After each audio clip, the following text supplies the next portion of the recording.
Estás escuchando el podcast de Hispania, un podcast histórico contado de la forma más moderna posible. Buenas de nuevo, yo soy Pablo Romero y os voy a hablar de la Segunda República, la Constitución de 1931, política de reforma y realizaciones culturales y reacciones antidemocráticas. En primer lugar, os voy a hablar sobre la llegada de la Segunda República. Después de la dimisión de Primo de Rivera, el nuevo gobierno del general Berenguer pretendió volver a la situación anterior a 1923 y restablecer la Constitución de 1876 y el sistema político de la Restauración. La descomposición de los partidos dinásticos y la unión de la oposición republicana, nacionalista y socialista contra la monarquía impidió volver al antiguo sistema canovista. En 1931, tras la renuncia de Berenguer, Alfonso XIII encomendó al almirante Aznar la tarea de formar gobierno para tratar de regresar a la legalidad constitucional. La República fue proclamándose en la mayoría de las ciudades españolas a lo largo del día 14 de abril. Ante esto, Alfonso XIII renunció a su poder y marchó al exilio. Inmediatamente después, se proclamó la República en las Cortes, el día 14 de abril de 1931. La República fue recibida por la mayor parte de la población con gran entusiasmo, pues se presentaba como el marco ideal que permitiría proceder con las reformas políticas, económicas y sociales que necesitaba España para modernizarse y avanzar socialmente. Sin embargo, fueron muchos los obstáculos que amenazaron desde el principio la estabilidad del nuevo sistema. Ahora voy a hablar del panorama político de la Segunda República, ya que su fama proviene más del uso que de ella hizo el franquismo que de lo que significó en la Segunda República, pues su programa político era claramente revolucionario, muy alejado de lo que posteriormente serían la falange tradicionalista de Franco. Junta Ofensiva Nacional Sindicalista de Onésimo Redondo. Se constituirían las Fe de las Jones, finalmente ilegalizadas por su hostilidad hacia la República. Primo de Rivera acabaría siendo encarcelado y, con el estallido de la guerra, fusilado.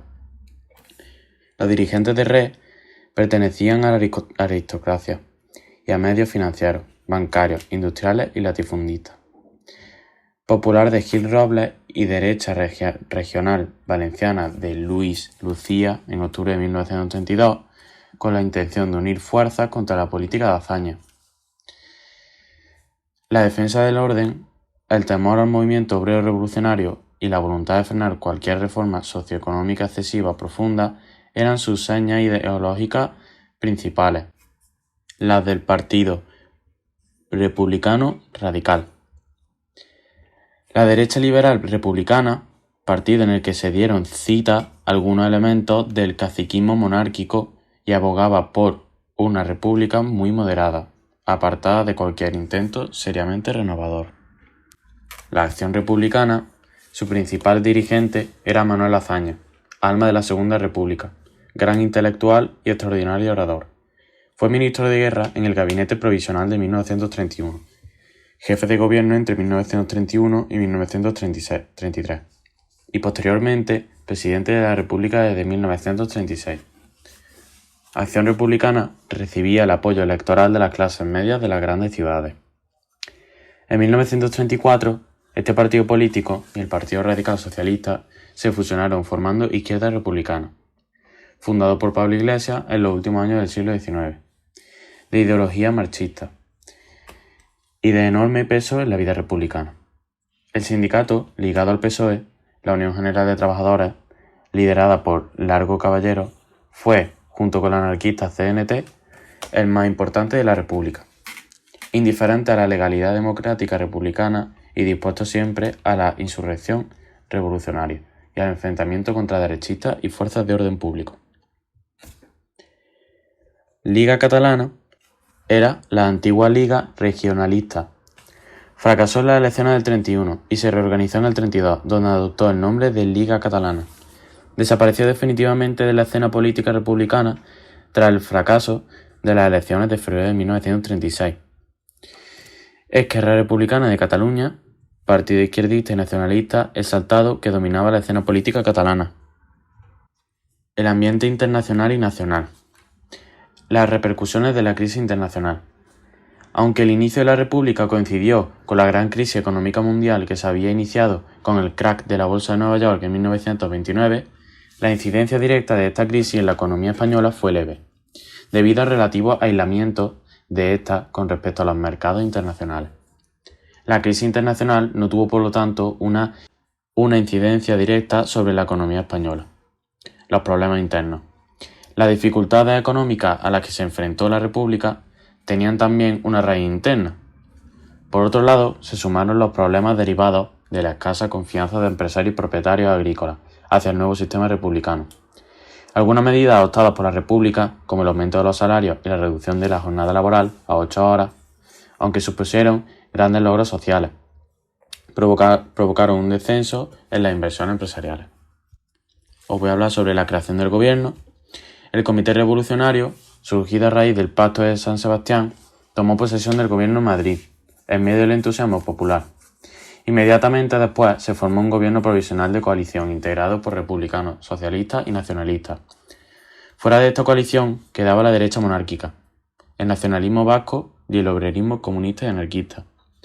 El gobierno provisional comenzó con las reformas demandadas por parte de la sociedad a través de decretos ministeriales y, siguiendo los acuerdos del Pacto de San Sebastián, convocó elecciones a Cortes Constituyentes para el 28 de junio de 1931. La Constitución de 1931. Las elecciones del 28 de junio dieron la victoria a la coalición republicano-socialista. Una comisión constitucional, nombrada por las Cortes, elaboró el proyecto de Constitución, de carácter democrático y progresista, que fue aprobado en diciembre de 1931. Sus principales características son: la República se constituye en Estado integral, aunque compatible con la autonomía de los municipios y regiones. Se establece la separación de poderes. El legislativo recae en unas Cortes unicamerales. El ejecutivo, bajo el control parlamentario, queda en manos del Consejo de Ministros y el presidente de la República, y el Poder Judicial en jueces independientes. Establece la posibilidad de expropiación y de nacionalización de los servicios públicos por motivo de utilidad social. Introduce una amplia declaración de derechos y libertades. Se reconoce tanto el matrimonio civil como el divorcio. El voto es para los adultos mayores de 23 años y se reconoce el derecho a voto a las mujeres. Artículo 36. Los ciudadanos de uno y otro sexo mayores de 23 años tendrán los mismos derechos electorales conforme determinen las leyes. En materia religiosa se declara la separación entre Iglesia y Estado. Y por último, se adopta una bandera nueva. Artículo 1. Los temas que más contribuyeron a enconar los ánimos de los diputados, generando acolorados debates parlamentarios, fueron los relativos a la cuestión religiosa y a las regiones autónomas. Las fases de la República. La reforma. La reforma del ejército. Azaña pretendía constituir un ejército profesional, defensor de la democracia. Se promulgó en este sentido la Ley de Retiro de la Oficialidad, que obligaba a jurar fidelidad a la República o, en caso contrario, a retirarse voluntariamente conservando el sueldo íntegro. También se pretendía modernizar materialmente el ejército, aunque la disminución de su presupuesto impidió llevar a cabo tal propósito. La ley de reforma militar fue recibida por un sector del ejército como una agresión a la tradición militar, por lo que provocó importantes tensiones, especialmente entre los africanistas. La reforma religiosa. La República trató de limitar la influencia de la Iglesia en la sociedad y en la política española, y para ello procedió con la secularización del Estado, declarándose la no confesionalidad oficial, la libertad de culto y suprimiendo el presupuesto de la Iglesia. De este modo, la orden de los jesuitas, que tenían una gran influencia en la educación, quedó disuelta en España, quedando sus bienes nacionalizados. Del ámbito religioso surgieron importantes enemigos de la República. El gobierno, por su parte, decidió entonces expulsar de España a aquellos religiosos especialmente activos y molestos para los planes de modernización de España. La reforma agraria. La agricultura jugaba un papel importantísimo en la economía española de la época, tanto por contribución a la renta nacional como por mano de obra que empleaba. De los 8,5 millones de habitantes que tenía España, unos 4 millones trabajaban en la agricultura, siendo jornaleros unos 2 millones de ellos. En el caso de Andalucía, más del 50% de la propiedad pertenecía a los grandes latifundistas.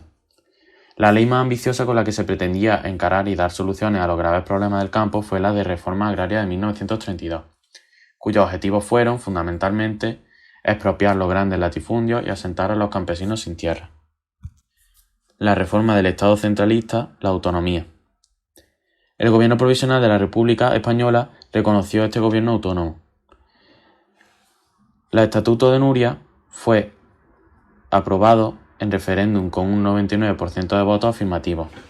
En el País Vasco, el PNV y los carlistas aprobaron en 1931 el llamado Estatuto de Estella, al que se opuso el republicanismo de izquierda y los socialistas, debido a su carácter confesional y poco democrático, incompatible con la legalidad democrática republicana. Se mantuvieron intensas negociaciones hasta que en octubre de 1936, iniciada la guerra, fue aprobado un estatuto vasco de carácter democrático, siendo elegido José Antonio Aguirre Lehendakari. Las reformas sociales. El socialista Largo Caballero fue el impulsor de una serie de medidas destinadas a mejorar las condiciones laborales. Ley de contratos de trabajo y de jurados mixtos, establecimiento de la jornada laboral de 40 horas, aumento de los salarios y se impulsan los seguros sociales. Las organizaciones patronales se opusieron a todas estas medidas. La reforma educativa. En materia educativa se potenció la universalización de una educación laica, liberal, mixta, obligatoria y gratuita. El objetivo principal fue la educación primaria. Se levantaron 10.000 nuevas escuelas y se contrataron 7.000 maestros. Asimismo, se pusieron en marcha misiones pedagógicas con el objetivo de llevar la cultura a las zonas rurales, creando bibliotecas, cines, coros, teatros, etc. Los enemigos de la reforma y la conflictividad social. El amplio programa reformista puesto en marcha por el gobierno de izquierda del primer bienio de la República amenazaba, si no dañaba directamente los intereses de amplios grupos sociales pertenecientes a la Iglesia, al ejército y a la patronal industrial y latifundista. Para defender el mantenimiento del orden social preexistente que las reformas pretendían alterar, estos sectores procedieron bien con la organización de la derecha monárquica, bien impulsando organizaciones de carácter autoritario. El descontento también se extendió entre la clase obrera, no satisfecha con la lentitud y poco alcance de las reformas emprendidas y muy perjudicada como consecuencia del paro y de las duras condiciones de trabajo y vida en general, protagonizando una fuerte oleada de insurrecciones violentas. La reorganización de la derecha. En 1931 surgieron pequeños grupos de corte fascista, como la Hons, que más tarde se uniría a la Falange Española, partido fundado en 1933 por José Antonio Primo de Rivera, que impulsó la formación de grupos paramilitares para enfrentarse con las fuerzas de izquierda. En 1932 se creó la CEDA, de carácter autoritario, dirigida por José María Gil Robles. Obrerismo y conflictividad social. Este sector defendía la revolución social, aunque consideraban necesario pasar por una fase preparatoria previa. Por otro lado, estaban los más radicales, organizados a través de la FAI, y liderados por personas como Buenaventura Durruti, Juan García Oliver y Francisco Acaso. Durante el periodo republicano fomentaron la huelga, la insurrección campesina y la creación de comunas libertarias. Solían terminar cuando intervenían las fuerzas del orden, resultando en numerosos muertos. Los socialistas cada vez se separaban más de la República y alentaban el levantamiento campesino. Segunda fase, el bienio conservador. Las elecciones de noviembre de 1933 dieron la victoria a los partidos de centro-derecha. El nuevo ejecutivo procedió con el desmantelamiento de la obra reformista del anterior gobierno. Las principales fuerzas políticas fueron el Partido Radical de Alejandro Lerroux y la CEDA de Gil Robles. La paralización de la reforma. La reforma religiosa también fue frenada.